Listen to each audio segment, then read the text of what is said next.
शांति।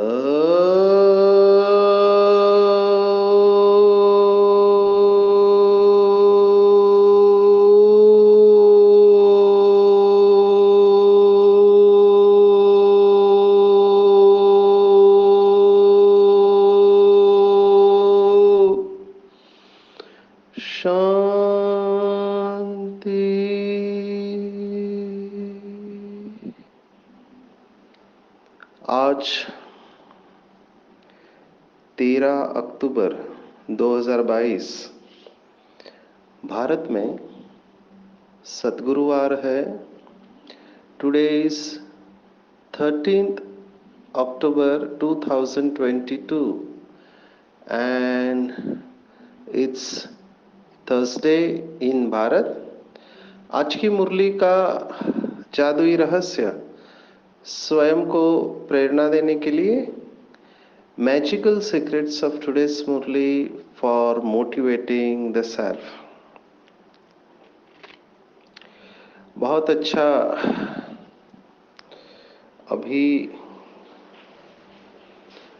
कल के लिए बाबा ने अव्यक्त मुरली चलाई। रिवाइज मुरली का डेट हम सब ने देखा लाइव 2007 की मुरली और रिवाइज चल रहा है कोर्स। मुझे वंडर लगता है कि साकार में बाबा ने संपूर्ण ज्ञान दे दिया और साकार मुरली के आधार पर मम्मा ने अपनी संपूर्ण अवस्था को प्राप्त किया, बाबा ने अपनी संपूर्ण अवस्था को प्राप्त किया। साकार मुरलियां समाप्त हुई क्योंकि ब्रह्मा बाबा अव्यक्त हो गए। तो ब्रह्मा बाबा अव्यक्त होने के बाद जो मुरलियां चली उनको अव्यक्त मुरली कहते हैं या अव्यक्त महावाक्य कहते हैं, क्योंकि ब्रह्मा बाप अव्यक्त फरिश्ता बन गए। तो अव्यक्त मुरलियों में भी बाबा ने कई सारी प्रेरणा दी है संपूर्ण अवस्था के बारे में। बाबा ने कितनी मुरलियां चलाई? लगभग 50 साल तक ये मुरलियां चली। तो अभी हमारा जो रथ है, जिसको बाबा ने छोटा नंदी कहा था, हमारे परम आदरणीय गुलजार दादी, उनका भी शरीर छूट गया है। उसके बाद जो अव्यक्त मुरलियां चली थी उसको अभी रिवाइज कर रहे हैं। तो कितने बार बाबा ज्ञान को रिवाइज करने को कह रहे हैं और उसके बाद भी माना स्वयं सर्वशक्तिवान ज्ञान का सागर जन्म मरण के चक्कर से न्यारा परमात्मा इस धरती पर आकर सर्वश्रेष्ठ ज्ञान देकर वो भी रिवाइज करा के भी संपूर्ण बनने में कितनी मेहनत है आप सोच सकते हैं। तो बाबा की मुरलियां खास करके अभी लास्ट में पीछे आने वाले भाई बहनों को बहुत नशा दे रही है। पुराने भाई बहनें जो है उनको पक्का करा रही है। तो मुझे जो एक बात समझ में आ रही है, जो बहुत सारे भाई बहनों ने कहा, जो लौकिक में भी हम देखते हैं कि जितना जितना जो अभ्यास करता है, अभ्यास से एकाग्रता होती है, स्मृति शक्तिशाली होती है और जितनी स्मृति शक्तिशाली उतनी अवस्था भी शक्तिशाली होती है। कई लोग कहते हैं कि बड़ा सरल है, कुछ लोग कहते हैं कि बड़ा मुश्किल है, हमसे तो होता नहीं है। अब ये सरल और मुश्किल किस आधार पर होता है? कुछ लोगों के लिए सरल है, सहज है, कुछ लोगों के लिए मुश्किल है। कुछ लोगों के लिए पवित्रता तो बिल्कुल नेचुरल है और कुछ लोग कहते हैं पवित्रता बहुत कठिन है। कुछ लोग कहते हैं कि खाने पीने की धारणा करना बहुत सहज है और कुछ लोग कहते हैं कि खाने पीने की धारणा बहुत मुश्किल है। तो ये फर्क क्यों है? इस फर्क का आधार है अवस्था। जो हमारे कर्म है, तो कर्मों को श्रेष्ठ करेंगे अभ्यास करेंगे तो कठिन बात भी सरल हो जाती है। उदाहरण देते हैं, जैसे बचपन में हर एक माँ अपनी बच्ची को सिखाते भोजन कैसे करना है। बहुत कम लड़कों को ये सिखाया जाता है कि किचन में भोजन कैसे बनाना है। तो शुरुआत में जब वो रोटी बनाती है तो उसकी गोल रोटी नहीं बनती, ठीक तरह से नहीं बनती, लेकिन जब वो अभ्यास करती है तो शुरुआत में जो कठिन लगती थी रोटी, अभी आराम से बना लेती है। तो अभ्यास से रोटी बनाना आ जाता है। कोई भी बात अभ्यास से पक्की हो जाती है। ऐसे ही वही प्रिंसिपल यहाँ पर भी लागू पड़ता है कि जितना हम अभ्यास करेंगे उतना हमको कठिन बातें जो लगती है वो सरल लगने लगेंगी। हम भी अनुभव के आधार पर ये कह सकते हैं कि शुरुआत में तो मुरली समझ में ही नहीं आती थी। 10 मिनट में पूरी मुरली पढ़ लेते थे और ड्यूटी पर जाते थे। अभी मुरली का एक शब्द में अटक जाते हैं, आगे बढ़ नहीं पाते, क्योंकि उसके विस्तार में चले जाते हैं, उसके नशे में स्थित हो जाते हैं और पता चलता है कि मुरली के एक ही पॉइंट काफी है। एक पॉइंट से हम दिन भर में नशे में रह सकते हैं। तो शुरुआत में ये समझ में नहीं आता था, लेकिन अभी बहुत काल का अभ्यास करने के बाद, अमृत वेला शक्तिशाली होने के बाद में दिन भर वो अवस्था नेचुरली रहती है और बार बार रिवाइज और रियलाइज करते हैं। तो ये जो अव्यक्त मुरली चली अभी 12 अक्टूबर को, उसमें बहुत सारी बातें बाबा ने सुनाए। हर एक पॉइंट बहुत इंपॉर्टेंट है, मुझे लगता है उसको भी रिवाइज करना चाहिए। बाबा ने कहा, बाबा ने वरदान दिया बच्चों को। क्या वरदान दिया कि फरिश्ता भव। तो फरिश्ता माना डबल लाइट। अभी जो लाइट होगा वही बाप के साथ जा पाएगा, उड़ेगा। अगर लाइट नहीं होगा माना बोझ होगा तो उड़ नहीं पाएगा। तो बाबा ने सरल कहा कि बच्चे अपना सब बोझ बाप को दे दो। अभी बोझ देना माना ऐसी कोई स्थूल चीज नहीं हो दे दो, लेकिन मन से देना होता है। मन से सौंपना होता है कि बाबा ये सब कुछ आपका है, मैंने आपको पहचान लिया, ये जीवन आपका है, आप मेरे को संभालो। मेरे अंदर शक्ति नहीं है तो मैं सच्ची दिल से आपको अपने जीवन की सारी समस्याएं दे रही हूँ, आप इसे संभालो। इस तरह से बाबा को देते रहना चाहिए। तो बाबा बंधा हुआ है, तो जब देंगे बाबा को तो आप हल्के रहेंगे, और हल्के रहेंगे तो उड़ जाएंगे। और इसमें बाबा ने कहा कायदा और वायदे का, वायदा और फायदा। वायदा बाबा से करो और उसका फायदा लो, इसका बैलेंस रखो। तो दृढ़ संकल्प, दृढ़ संकल्प के लिए भी बाबा ने कहा रिवाइज और रियलाइज। तो वहां पर बात आ गई कि रिवाइज करना, रियलाइज करना, दिन भर में बीच बीच में जब भी टाइम मिले बार बार रिवाइज करके रियलाइज करना है। ये दो शब्द बहुत इंपॉर्टेंट है। आज की साकार मुरली में भी बाबा ने कहा कि बच्चे तुम्हारे दिल में खुशी की शहनाई बजनी चाहिए। देखो शादी के वक्त शहनाई बजाते, खुशी के मौके पर शहनाई बजाते। बाबा यहाँ कह रहा है कि खुशी की शहनाई बजनी चाहिए, क्योंकि स्वयं भगवान हाथ में हाथ दे रहे हैं। आप विजुअलाइज करो, चित्र अपने बुद्धि में खींच लो कि भगवान ने आपके हाथ में हाथ दिया है और बोल रहे चलो मेरे साथ। तो भगवान कह रहा है कि बच्चे अब तुम्हारे सुख के दिन आए कि आए, बहुत थोड़ा समय बचा है। तो भगवान धीरज दे रहा है, और धीरज कभी भी नहीं खोना चाहिए। बहुत सारे बाबा के बच्चे जब परिस्थिति आती है तो हम देखते हैं कि धीरज खो देते हैं, हिम्मत हार जाते हैं। अभी क्या बताओ, मेरे पास ऐसे फोन आते हैं कि अभी इतने पेपर्स चल रहे हैं कुछ आत्माओं के, कहते कि हम खत्म कर दिया अपने आप को, निराश हो जाते हैं क्योंकि बार बार वही हो रहा है, दुख बढ़ता जा रहा है, तो आत्महत्या का विचार करते हैं। पर आत्महत्या तो समाधान नहीं है ना। आत्महत्या बहुत बड़ा पाप है, क्योंकि आप आत्मा को तो मार नहीं पाते हैं, शरीर को खत्म कर देते हैं। तो शरीर छूट भी गया तो वही संस्कार लेके फिर से नए जन्म में आपका तकलीफ रहेगा ही रहेगा। तो वो सॉल्यूशन नहीं है। कहने का भाव ये है कि दुखी हो जाते हैं ना, तो खुद को खत्म करने का सोचते हैं, वो जीव घात है।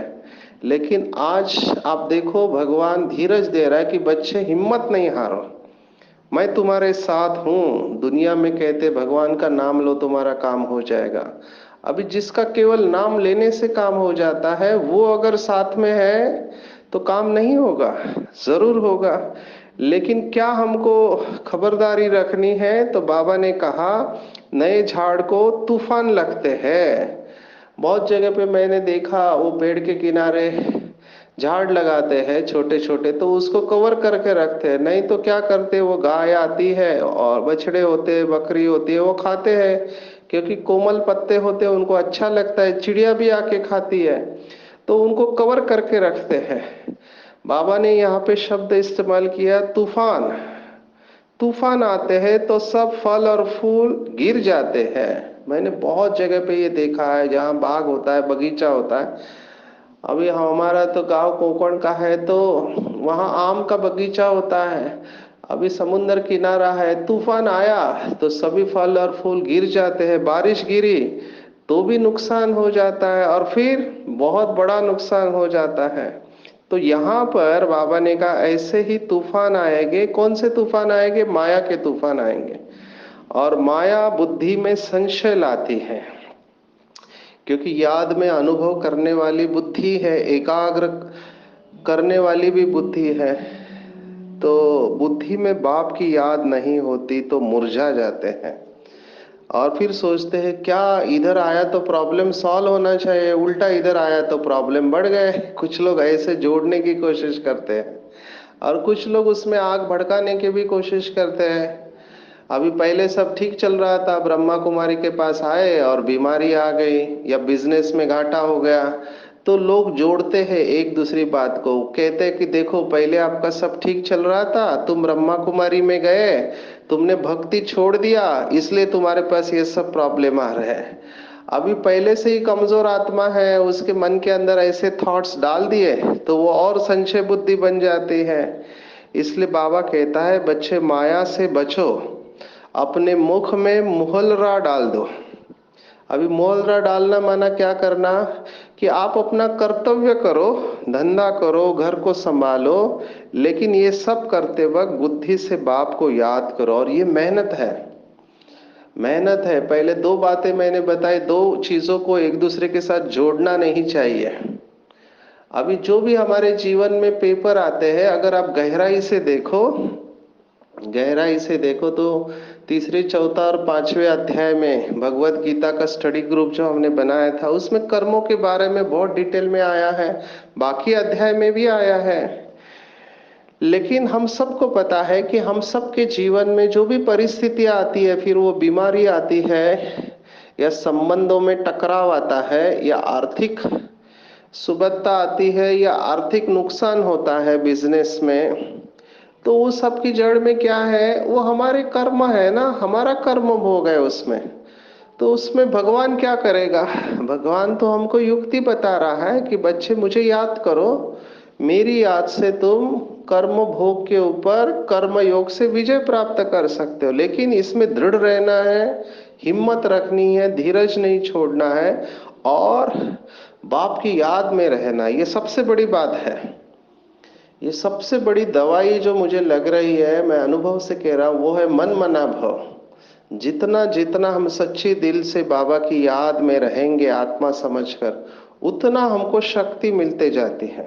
और जितना हमारे अंदर शक्ति आती है, उतना कोई भी पेपर आए हम उसको आसानी से पार कर लेते हैं। बैलेंस में चलना है, ठीक है ना? इसके लिए बहुत बैलेंस चलना है। नींद ठीक तरह से करने, एज अ डॉक्टर मैं देखता हूँ, नींद अच्छी होनी चाहिए, भोजन ठीक टाइम पे होना चाहिए, थॉट्स पॉजिटिव होने चाहिए, तो लौकिक अलौकिक का बैलेंस रखना चाहिए। तो आप बहुत अच्छी तरह से जीवन की ये नैया बहुत अच्छी तरह से इस पुरानी दुनिया से नई दुनिया में आसान तरीके से ट्रांसफर हो जाएगी। आज बाबा ने साकार मुरली में बहुत सारी बातें कही हुई है।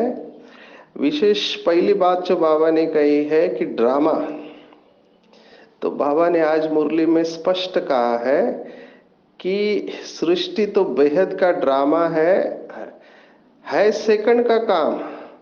समझाते हैं तो झट ड्रामा बुद्धि में आ जाता है।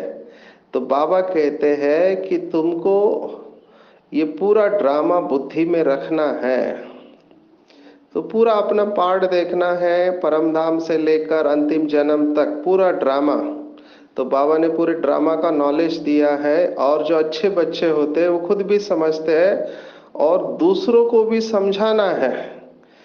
तो हमारा काम है स्वर्ग से लेकर कलयुग तक जो भी राज बाबा ने हमको समझाए हैं वो दूसरों को भी समझाना। और बाबा ने विशेष कहा कि झाड़ और गोले का चित्र सबके घर में रहना चाहिए, कल्प वृक्ष और गोले का चित्र।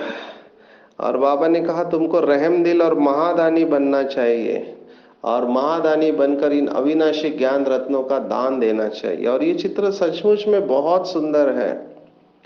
आज बाबा ने 15वें अध्याय को याद किया है, भगवद गीता का 15वां अध्याय पुरुषोत्तम योग। पहला ही श्लोक है, ऊर्ध्व मूलम अधः शाखम अश्वत्थम प्राहुरव्ययम। तो बाबा ने आज कहा कि ये पूरा कल्प वृक्ष जो है उसका बीज मैं हूं, और ये वृक्ष है, तो मैं इस कल्प वृक्ष का बीज हूं, और हम भी बाबा के साथ इस वृक्ष का बीज है। तो आज ये बात बाबा ने मुरली में फिर से अंडरलाइन की है कि कैसे बाप बीज रूप है जो ऊपर में रहता है। मुझे याद आ रहा है, हमारे पास एक माता आई थी जो भगवत गीता के ऊपर पीएचडी कर रही है। अभी जब उसने 7 डेज कोर्स किया और कल्पवृक्ष का चित्र आते ही उसकी दिल बुद्धि खुल गई, और उसने शेयर किया कि मुझे आज समझ में आया कि 15वें अध्याय का पहला श्लोक क्या है। तो बहुत खुश हो गई। तो यही बात आज बाबा ने मुरली में कही है कि जो इनकॉर्पोरियल वर्ल्ड है आत्माओं का, निराकारी दुनिया जहां आत्माएं अंडे मिसल रहते हैं, वहां पर सभी बिंदु रूप में रहते। फायरफ्लाई की बात भी आज आई है। तो सारे ड्रामा का साक्षात्कार बाबा कराते हैं। तो हमको बाप को याद करना है, नॉलेज को याद करना है, और ज्ञान देना बहुत सिंपल है, लेकिन ड्रामा को विस्तार से अच्छी तरह से समझाना है। और कभी भी हिम्मत नहीं हारना है, पेपर तो आने ही है। तो बाबा ने आज समझाने के तरीका भी बताया, एक ड्रामा का नॉलेज का बताया, वो झाड़ और गोले का बताया। फिर बाबा ने कहा कि तुमको कॉलेज या यूनिवर्सिटी में खोलना है तो वहां जाके आप भाषण करना चाहिए कि तुम कितना बीमार पड़ते हो, हम आपको ऐसी दवाई देंगे जो 21 जन्म बीमार नहीं पड़ेंगे। तो वो दवाई है मन मना भव। तुम परमात्मा को याद करो तो विकर्म विनाश होंगे और नए विकर्म नहीं होंगे, और तुम एवर हेल्दी वेल्दी बन जाएंगे। तो हम आपको परमात्मा की बायोग्राफी सुनाते हैं। तो ये सब तरीके बाबा ने, सोचो दादियों को कैसे तैयार किया होगा। अभी तो ज्ञान बिल्कुल स्पष्ट है, लेकिन उस समय ये सब बातें बाबा ने बताई थी। आज कोइंसिडेंस है, साकार मुरली में भी गुरुवार था और आज भी सदगुरुवार है। तो बाबा ने गीत जो बजा था उसके ऊपर कहा कि धरती को आकाश पुकारे, बहुत सुंदर गीत है। तो उसमें ऐसा आता है कि तुमको आना ही होगा हे परमात्मा प्रेम की दुनिया में। तो बाबा ने कहा ध्यान में जाते हैं तो खुशी खुशी जाते हैं क्योंकि वहां प्रेम है। लेकिन बाबा ने कहा पुरानी दुनिया से हमको वैराग्य आना चाहिए, हमको सारी दुनिया को भूलना है। और भाषण कैसे करना है उसका भी तरीका आज बाबा ने कहा, 1.5 घंटा सुबह 1.5 घंटा शाम को। और देखो बाबा कितना डायरेक्शन देता है कि तुमको भाड़े से लेना है, पहले माले पे है तो अच्छा है, नहीं तो दूसरा, नहीं तो लाचारी में तीसरे हालत पर लेना है, गांव में कैसे लेना चाहिए, ये सब बाबा ने आज बताया। तो बाबा कितनी छोटी छोटी बातें बताता रहता है। और देखो बाबा ने कितना इंस्पायर किया कि बच्चे, कोई आपको भाड़े से देता है तो उसको भी आप भू भू करो। शुरुआत में वो भाड़ा लेगा, लेकिन उसको अगर तीर लग गया तो वो भाड़ा भी कैंसिल कर देगा। और ऐसे बहुत जगह पे हुआ है। तो ऐसे जो बाबा के बच्चे हैं, बाबा ने आज फिर से वो शब्द इस्तेमाल किया कि विशाल बुद्धि है, ड्रामा के आदि मध्य अंत को जानते हैं, वो बहुत अच्छी तरह से समझाकर धारण करेंगे। और ऐसे विशाल बुद्धि बच्चों को ही महारथी कहा जाता है। और ऐसे महारथी बच्चे एक दो के पीछे सेंटर्स खोलते जानते हैं, खोलते जाते हैं। मैंने ऐसे बाबा के बच्चे देखे, कितनी मैं महिमा करूं ऐसे बच्चों के, कितना नशे से सेंटर खोल रहे, पीछे आने वाले। अभी हम गए थे तो अभी आया है, 2 साल हो गए, लेकिन 2 साल में सेंटर खोल दिया। उनको इंस्पिरेशन मिला, गांव में जगह थी, तुरंत अपने आप पूरा बांध के, कोई किसी का गाइडेंस नहीं, लेकिन बाबा ने उस आत्मा के अंदर इतनी शक्ति भरी जो सेंटर ही खोल दिया। ऐसे कितने बाबा के बच्चे, और कितना इनका श्रेष्ठ भाग्य है। तो उनको भी नशा चढ़ रहा है, सब वालों ने, घर वालों ने बोला, बाहर वाले बोलते क्या कर रहे हैं, लेकिन उनको पक्का है क्योंकि बाबा ने उनकी बुद्धि को पकड़ लिया है। अभी मैं इस समय अरुणाचल प्रदेश में हूँ। कमाल है यहाँ के बाबा के बच्चों की और बहनों की, टफ धरनी है। हमारे बॉम्बे दिल्ली जैसा नहीं है लेकिन यहाँ पर एक एक कहानी मैं सुन के हैरान हो रहा हूँ। क्या यहाँ का कल्चर है, सब कुछ खाते हैं। यहाँ पे तो ऐसा है, शादी है या कोई मर जाता है तो यहाँ पर एक जानवर होता है, जैसे हमारे शहरों में गाय बैल होते हैं, तो यहाँ का जानवर है एक, जिसको कहते हैं मिथुन। अभी वो बैल की तरह ही होता है मिथुन, लेकिन उसको काटना कंपलसरी है। अगर शादी में या मरने के बाद आपने अगर मिथुन को नहीं काट के मांस नहीं खिलाया तो आपने गड़बड़ कर दिया, आपने आव भगत नहीं की, ऐसे समझते हैं। एकदम विचित्र प्रथा है इधर। 223 ट्राइब्स है अभी, 223 ट्राइब्स माना अलग अलग प्रकार की जाति है, और हर एक जाति की भाषा अलग है, उनका कल्चर अलग है। ऐसे में बाबा के बच्चे सेवा कर रहे हैं, और इनका कोर्ट भी अलग है। देखो, मैं सोच के वंडर खा गया कि यहाँ लौकिक कोर्ट नहीं है, इनका अपना कोर्ट चलता है। और एक जमात के बारे में मेरे को बताया, ट्राइब्स के बारे में, समझो यहाँ पर कोई मर्डर करता है तो 3 लाख रुपए देके, जिसको, जिसके घर वालों को मार दिया है उसको पैसे देके वहां से छुट्टी हो सकता है। ऐसे यहाँ पर ट्राइब्स में होता है। एक ट्राइब्स ऐसे है, अगर कोई मर गया तो ये लोग जलाते नहीं है, दफनाते हैं। लेकिन क्या क्या दफनाते हैं, तो उसका जो भी सामान है वो सब दफना देंगे। समझो उसकी कार है तो कार को भी उसके साथ दफना देंगे, ट्रक है तो ट्रक को दफना देंगे, इतना बड़ा खड्डा करते हैं। और उसके बैंक में अगर पैसा है, वो पैसे को निकाल के वो भी उस गड्ढे के अंदर डाल देंगे, कोई हाथ नहीं लगाएगा। तो यहाँ पे बहुत प्रॉब्लम है। कुछ ट्राइब्स में देखा, आपस में प्यार नहीं है तो सुसाइड कर लेते हैं, क्योंकि बाप के पास करोड़ों रुपए है लेकिन बच्चे को नहीं मिलेगा, क्योंकि जब मरेगा तो उसके साथ वो जमीन के अंदर दफन हो जाएगा। ऐसे भी नियम है यहाँ पे। तो अंतिम जन्म में देखो क्या क्या हम सुन रहे हैं यहाँ के ऐसे स्थान पर, जहां पर लोग बचपन से ही नशा करते। कोई बच्चा पैदा होता है तो उसके मुख में दारू डाल दी जाती है।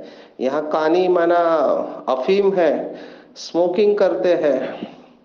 तो ऐसे जगह पर बाबा के बच्चे सेंटर खोल रहे हैं नशे। तो यहाँ पे आप आत्मा परमात्मा कुछ सुना नहीं सकते, क्योंकि ये लोग, मेजॉरिटी लोग जो है वो सूर्य और चंद्र को भगवान मानते हैं। फिर बाद में क्रिश्चियनिटी आई तो उन्होंने फ्री में सिखाना पढ़ाना चालू किया जो उनका तरीका है, और फिर उन्होंने क्रिश्चियनिटी में कन्वर्ट किया है। ऐसे भी ट्राइब्स है पर उनकी भी परसेंटेज अलग है। तो ऐसे स्थान पर बाबा के बच्चे सेंटर खोल रहे हैं तो इनकी महिमा होती है, और सचमुच में इन्होंने बहुत अच्छा काम किया है।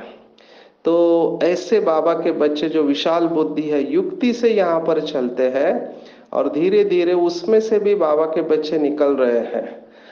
तो बाबा ने कहा कि जैसे आज कहा ना, सेंटर पर आया, कथा सुनी, धंधे में लग गए, खलास। लेकिन यहाँ पर जो ज्ञान दिया जाता है वो बुद्धि को रिफ्रेश करते हैं। दुनिया वालों की बुद्धि में नहीं रहता कि भारत परमात्मा का बर्थ प्लेस है, लेकिन यहाँ हम सुनते हैं तो नशा चढ़ जाता है।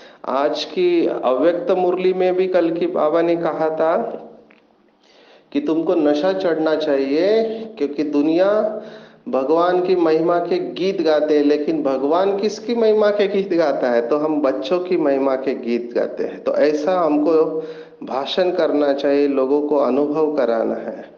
तो आज की मुरली में खुशी के ऊपर बाबा ने कहा कि खुशी की शहनाई बजनी चाहिए, बेहद का वैराग्य रखना है, पुरानी दुनिया को भूलना है।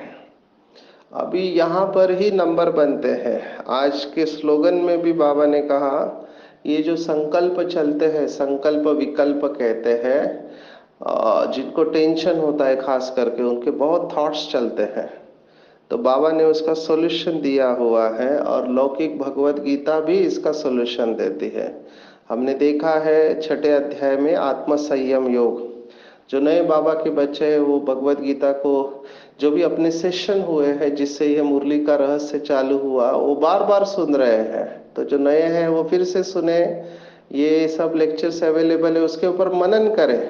छठे अध्याय में अर्जुन जो पूछता है कि चंचलम ही मना कृष्णा प्रमाथि बलभद्रुड़म, तो मन चंचल है, इसको कंट्रोल करना वायु को कंट्रोल करने के बराबर है। तो परमात्मा ने जो जवाब दिया वो आज की मुरली में आया है, अभ्यास न तो कौन्तेय वैराग्य न च गृह्यते, मन अभ्यास और वैराग्य। जो बाबा ने कल की अव्यक्त मुरली में भी कहा, रिवाइज और रियलाइज, रिवाइज करना। बच्चों को हम बोलते हैं ना कि रिवाइज करो, तुम्हारा एग्जाम नजदीक आया है। तो हमारे लिए तो हर क्षण एग्जाम है, हर घड़ी अंतिम घड़ी है, तो हमको भी रिवाइज करना चाहिए। तो revise and realise, revise and realise, तो बेहद का वैराग्य जो होगा उनकी बुद्धि जल्दी डिटैच हो जाएंगे। तो जो लोग मुझे कहते हैं कि हमको तो धोखा दिया है लोगों ने, लोग ऐसा होते हैं अपने ही धोखा देते हैं, मैं कहता हूँ कॉन्ग्रेचुलेशंस, आप बहुत लकी हो, क्योंकि आपका मोह टूट गया। लोगों को मोह तोड़ने में बहुत मेहनत है, आपने तो अनुभव कर लिया कि यहाँ पर हर एक व्यक्ति केवल अपने बारे में सोचता है। शास्त्रों में भी इसके ऊपर कहानी है। हमको महाराष्ट्र में ये कहानी सुनाई जाती थी कि जो वाल्मीकि ऋषि थे वो पहले मारते थे लोगों को, तो उसको नारद मुनि ने उसको परिवर्तन किया। उसने कहा तुम ये सब क्यों कर रहे हो? बोला मेरे को परिवार को पालना है। तो कहता है तुमको पता है कि ये सब कर्मों का फल तुमको भुगतना पड़ेगा, तुम्हारे परिवार में से कोई नहीं हो इसका जिम्मेवारी उठाएगा। तो बोलता ऐसा नहीं होगा। बोला जाके पूछ के आओ, मैं इधर ही रुकता हूँ। तो जाके पूछता है, तो बीवी बोलते है तुम्हारा कर्तव्य हमको पालना करा, तुम्हारे कर्म तुम जानो, हम क्या जाने। बच्चे भी यही बोलते, तब उसकी आंखें खुलती है और वो तब नारद मुनि को शरण जाता है। बोलता है मैं क्या करूं, मेरे से पाप हो गए। बोलते है तुम अभी भगवान को याद करो तो तुम इसमें से मुक्त हो जाएंगे। तब वो इतनी साधना करता है कि चींटियां भी उसके शरीर के ऊपर घर बना लेते, इसलिए उसका नाम वाल्मीकि रखा गया। और फिर वो शास्त्र वगैरह लिखता है। तो ये हमको समझना चाहिए कि जो भी घर को चलाते हैं वो कहते हैं कि हमको घर को चलाना है इसलिए पाप कर्म करते, गलत है। तुमको तुम्हारे कर्मों का फल भुगतना पड़ेगा। तो जितना जल्दी हम डिटैच हो जाते हैं, महसूस करते हैं कि हमारा हिसाब किताब है, हमारे कर्मों के हिसाब किताब के कारण हम इस घर में आए हैं। पिछले जन्म वाले हमारे जो भी रिश्तेदार थे उनको तो हम भूल गए हैं। अभी इस जन्म में जो भी रिश्तेदार है उनके साथ बहुत प्यार से चलना चाहिए, क्योंकि हिसाब किताब है, तोड़ना नहीं है, लेकिन बुद्धि से बेहद का वैराग्य रखना है और उनको आत्मिक दृष्टि रखनी है। तो जितना डिटैच होंगे उतना सेकंड में फुल स्टॉप लगा पाएंगे। और अगर ज्ञान अच्छी तरह से बुद्धि में है तो आज जो बाबा ने कहा कि कल्याणकारी युग है, कल्याणकारी बाप है और हम बच्चे भी कल्याणकारी है। तीन कल्याणकारी है, युग कल्याणकारी है, बाप कल्याणकारी और हम बच्चे भी कल्याणकारी है। और हम विश्व परिवर्तक है। दुनिया वाले कहते ये बोलते विनाश विनाश हो जाएगा, लेकिन बाबा ने कहा विनाश में भी कल्याण है। दुनिया वालों के लिए अकल्याण का समय है, लेकिन हमारे सामने इस विनाश में भी स्थापना स्पष्ट है। और हमारे मन के अंदर हर एक के प्रति शुभ भावना है कि सबका कल्याण हो, केवल मनुष्य आत्माओं का नहीं लेकिन प्रकृति का भी कल्याण हो। तो ऐसे हम आत्माएं प्रकृति जीत और माया जीत कहलाते हैं। और ऐसे बाबा के बच्चों के लिए प्रकृति भी सुखदायी बन जाती है, माना शरीर भी उनको सुख देगा, तत्व भी सुख देंगे। हमारे ऐसे बहुत अनुभव है, मुझे लगता है बाबा के बहुत बच्चों के अनुभव है कि जब प्रोग्राम होता है, अभी कल का ही आपको अनुभव सुना रहे हैं, हम गुवाहाटी से आने वाले थे, लेकिन यहाँ पे वेदर के हिसाब से फ्लाइट छूटता है, तो वेदर अचानक खराब हो गया, अनाउंसमेंट हुआ कि फ्लाइट नहीं जाएगी। तो हम तो अभी सोचे कैसे होगा, प्रोग्राम इतना बना हुआ है, तो सभी ने योग किया। तो देखा कि वेदर क्लियर हो गया, आधा घंटा पौना घंटा लेट फ्लाइट चली और फिर फ्लाइट उतर गई और हम प्रोग्राम में पहुंच गए। वो कहते इतनी बारिश गिर रही थी, असंभव था, लेकिन कहाँ से क्या हो गया, वेदर कैसे क्लियर हो गया, फ्लाइट लैंड हो गया और आप पहुंच गए। तो ऐसे अनुभव हम करते हैं। अभी देखो आज पूरा दिन भर बारिश गिर रही है, यहाँ पे बहुत ठंडी है, लेकिन प्रोग्राम अपने हो रहे हैं। तो प्रकृति भी हमारे लिए सहयोगी बनती है, यह हमारा अनुभव है। शरीर भी हमको साथ देता है, पानी बदलता है, भोजन बदलता है। तो ऐसे बाबा के बहुत बच्चों का अनुभव है जो सेवा के क्षेत्र पर है। तो खुश रहना चाहिए। मेरा तो बेसिक मोटो यही है कि खुशी नहीं छोड़नी चाहिए। खुशी ये रूहानी खुशी है। जितना जितना हम इस ज्ञान मार्ग में आगे बढ़ते हैं, बाबा का ज्ञान बुद्धि में बैठता जाता है, नशा चढ़ता जाता है, हमारी खुशी बढ़ते जाती है कि स्वयं भगवान मुझे चला रहा है। नशे में रहो भाई बहनों, माताओं, कुमार कुमारियां, नशे में रहो कि भगवान मुझे चला रहा है, भगवान संगम युग पर मेरे लिए खाली बैठा है और अब हमारे सुख के दिन आए कि आए। अच्छा, ओम शांति।